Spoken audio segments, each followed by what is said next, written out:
रामचंद्र की जय। मोर मुकुटवंशी वाले की जय। गीता माता की जय। ठाकुर भगवान की जय। अब ले लियो। मानव मात्र के लिए, सभी प्राणी मात्र के लिए आज का दिन बहुत ही शुभ और महत्वपूर्ण है।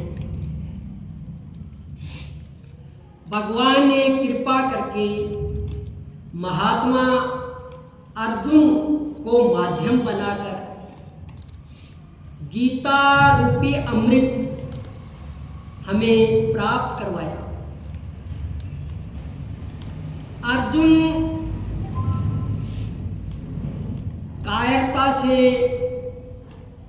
प्रभावित होके उनका स्वभाव उपहत हो गया था, यानी वो कर्तव्य से विमुख हो गए और धर्म के विषय में यानी कि निर्णय नहीं कर पा रहे थे, यानी कर्तव्य का निर्णय नहीं कर पा रहे थे।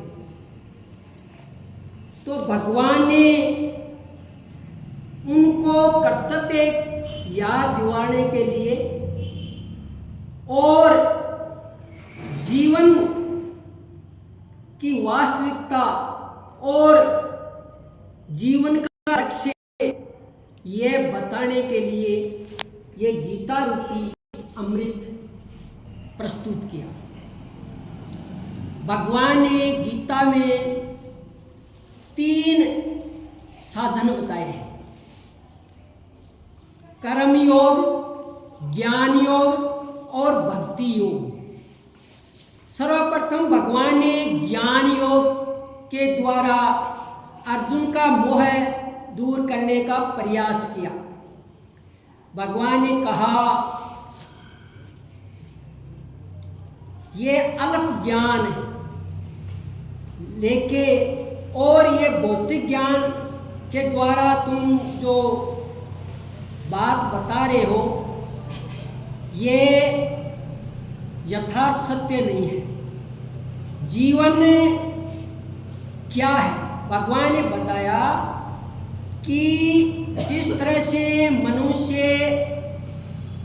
पुराने वस्त्रों को छोड़कर नए वस्त्र धारण करता है, इस तरह से जीव ये शरीर जिनमें यानी कि लेन देन का हिसाब पूरा हो जाता है या उसमें जो समय पूरा हो जाता है, तो भगवान के विधान के अनुसार शरीर को छोड़ते हुए दूसरा शरीर धारण करता है। यानी वस्त्र, पुराने वस्त्रों को हटा के नए वस्त्र धारण करना। इसी तरह से जीव पुराने शरीरों को छोड़ के नए शरीर को धारण करता है। यानी ये एक ज्ञान योग बताया। भाई जीव का स्वरूप क्या है? जीव सच्चित आनंद है। सच्चित आनंद आत्मा जगताते प्रतिकूल, ऐसा ज्ञान विवेक है सब साधन का मूल। यानी जिस तरह से समुद्र और बूंद का रिश्ता है या तत्व से एक है, इस तरह से ही भगवान और जीव है। वो ही बूंद यदि पृथ्वी पर गिर के मिट्टी रूप हो जाती है तो उसका अस्तित्व एक तरह से अस्तित्वहीन सा लगने लग जाता है, और वही बूंद पुनः समुद्र में गिर जाती है तो वही महासमुद्र बन जाती है। इसी तरह से यह जीव है, भगवान को छोड़कर ये 84 में या भौतिक प्रकृति में भूला हुआ भटक रहा है। और जब प्रभु की कृपा हो जाए, संतों की कृपा हो जाए, शास्त्र की कृपा हो जाए, तो ये पुनः यानी भगवान की तरफ मुड़ के भगवान को अपना मानकर भगवान से मतलब एक प्रेमा भक्ति करके पुनः भगवान के पास पहुंच सकता है। यानी ये ज्ञान मार्ग बताया, भाई जीव की स्थिति क्या है और शरीर के साथ में क्या संबंध है। अब उसके बाद में बहुत सारे अर्जुन के प्रश्न हुए। भगवान ने फिर कर्मयोग बताया। कर्मयोग में बताया कि मनुष्य का कर्तव्य क्या है।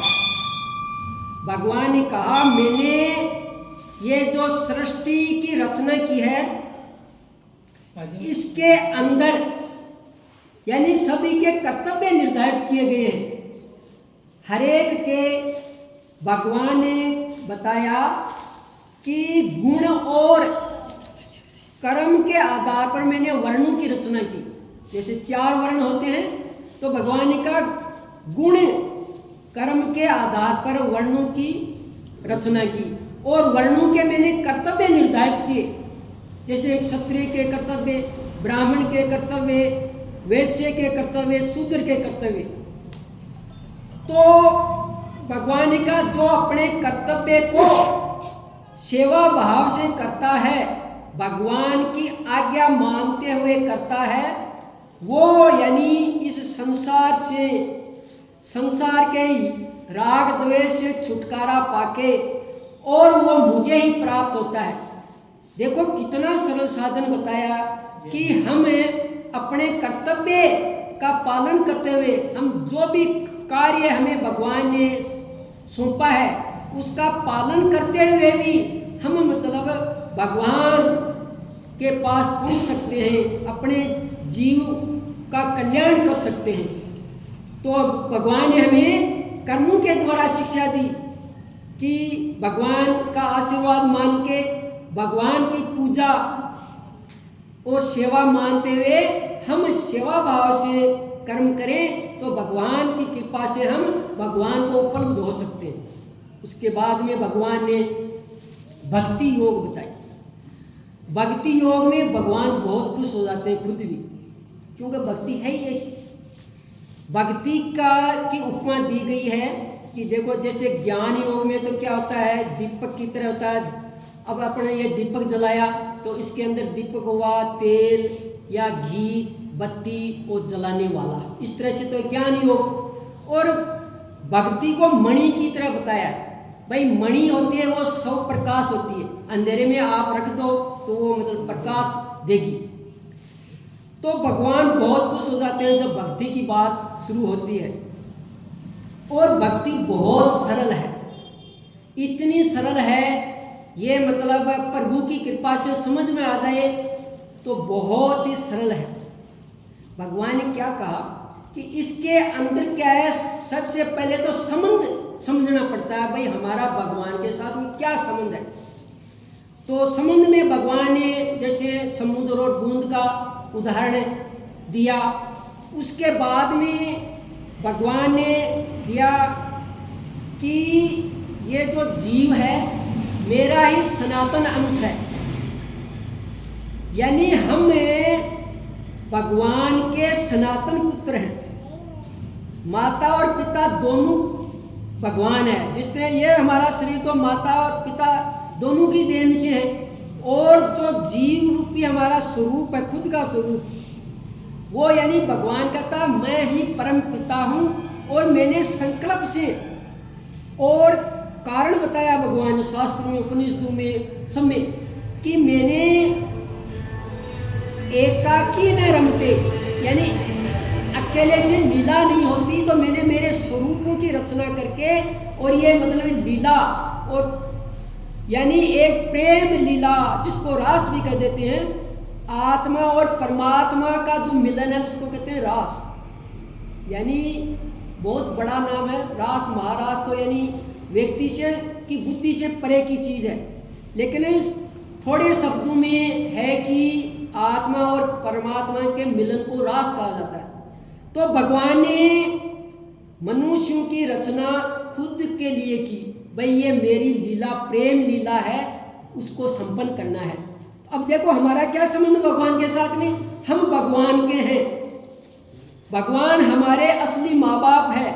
अब जब अपने को पता लग जाए भाई ये भगवान जो सृष्टि के मालिक है, जिन्होंने मतलब क्या है कि हवा, पानी, अग्नि और आकाश सब चीज़ें बनाई है हमारे लिए अन्न बनाते, कितने बड़े हैं भगवान। मान लो गर्मी में कोई गिलास प्यासे को गिलास पानी दे दे तो बहुत अच्छा लगता है, तो भगवान तो हमारे लिए कितना कुछ करते हैं। और भगवान एक तरह से जीव के लिए बाहर फैलाए हुए रहते हैं कि मेरा जीव मेरे से मतलब भटक के संसार में भटक रहा है ना, वो मेरे पास वापस आ जाए। तो हमें पहले ये समझ स्वीकार करना होगा कि हम भगवान के हैं और भगवान हमारे हैं।